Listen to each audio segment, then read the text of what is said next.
眼前这个女人刚生下孩子没几天，就带着孩子去地里摘白菜，甚至还大老远跑到路边去摆地摊，只会给孩子多买几瓶奶粉。坐月子的阿平实在是太拼了。天刚蒙蒙亮，阿平和乖宝就早早的起床了。阿平已经很久都没有出去摆过地摊了，他的手里已经没钱了，再不出去努力，自己和孩子很快就会饿死。于是阿平也是萌生了带着宝宝出去摆地摊的想法。把孩子放在摇摇床上安顿好之后，阿平就准备带着箩筐出发了。本来阿平打算去山上寻找一些山货，可一看到自己菜地的包菜已经长得不小了，于是他便打算摘一些包菜拿去市场售卖。这一颗颗包菜长得颗粒饱满，不过上面却有很多虫眼。然而正是由虫眼的包菜才能证明阿平这些蔬菜都是天然无公害的。因为了解阿平的都知道，他种植蔬菜从来都不用农药，就算上面有虫子了，也是徒手在上面摘掉。家里的菜已经没剩多少了，大多数都在阿平坐月子期间吃掉了。前几天阿平刚开垦出来不少的土地，在上面种了不少的蔬菜种子，可要等这些蔬菜成熟，也要再等几个月了。目前能卖的就是这些长相不好的包菜了。阿平认为能卖什么就卖什么，先换成钱，解决了阿平燃眉之急才是最主要。今天就先带着宝宝出去摆地摊尝试一下，如果宝宝和阿平都适应了这样的环境，阿平还会考虑去更远的山里去采购山货，到了那个时候就会赚更多的钱了。山里的东西并没有成本，而且还更招路人喜欢，能卖出多少，阿平就能赚多少。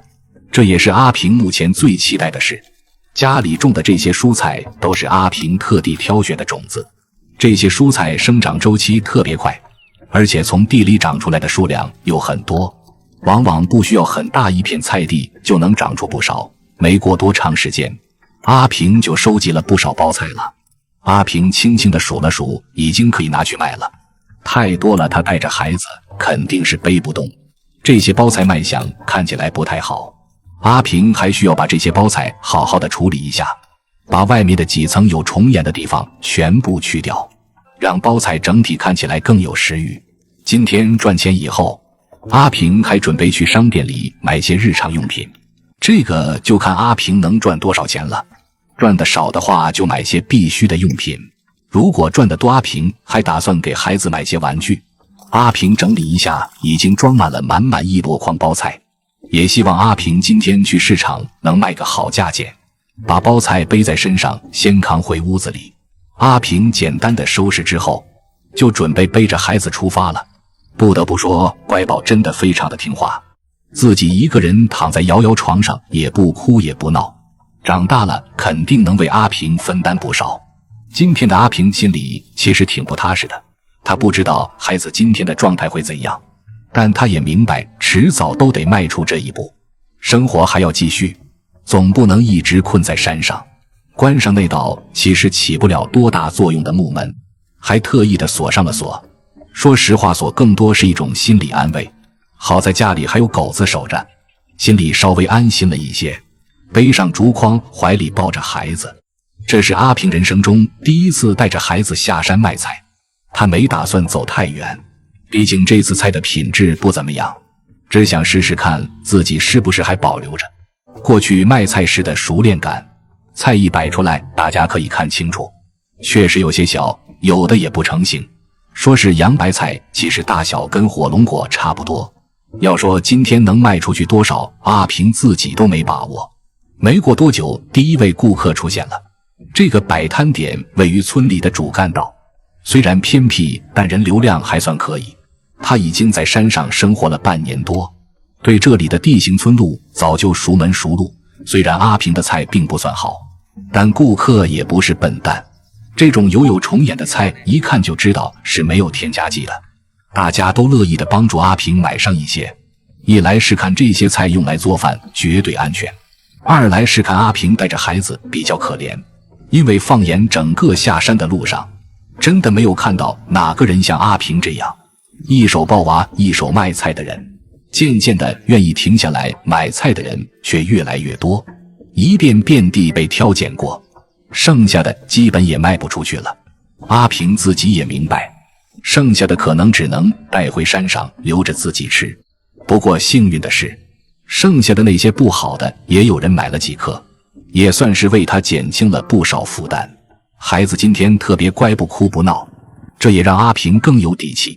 他想，也许未来真的可以常下山，多去买菜挣点钱，生活就能慢慢有转机。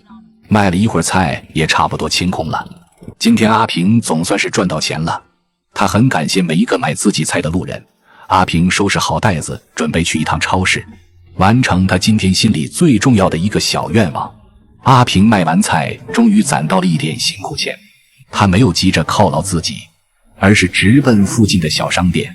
这家店在当地可是小有名气，不少宝妈们都喜欢来这里采购孩子的必需品。宝宝用品质量好，种类多，也让人放心。最后只选了一包尿不湿，不是他不想多买点，而是钱包里的那点钱实在拮据得很。这一包尿不湿对他来说，不只是方便了孩子夜里换洗，更是为自己减轻了不少负担，不用频繁洗尿布，孩子晚上也能睡得踏实些。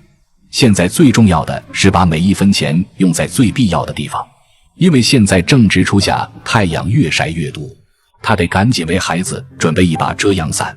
虽然这笔开销说大也不大，但阿平觉得非常值得，自己晒黑晒伤都无所谓，可绝不能让还没满月的宝宝被烈日暴晒。付完钱后，阿平几乎没有多耽误1分钟，立刻背着孩子原路返回。东西是已经挑选好了，但是今天中午回家吃什么也是一件很头疼的事情，每天都要为了吃什么发愁。好容易下一次山，所以就买了一袋方便面。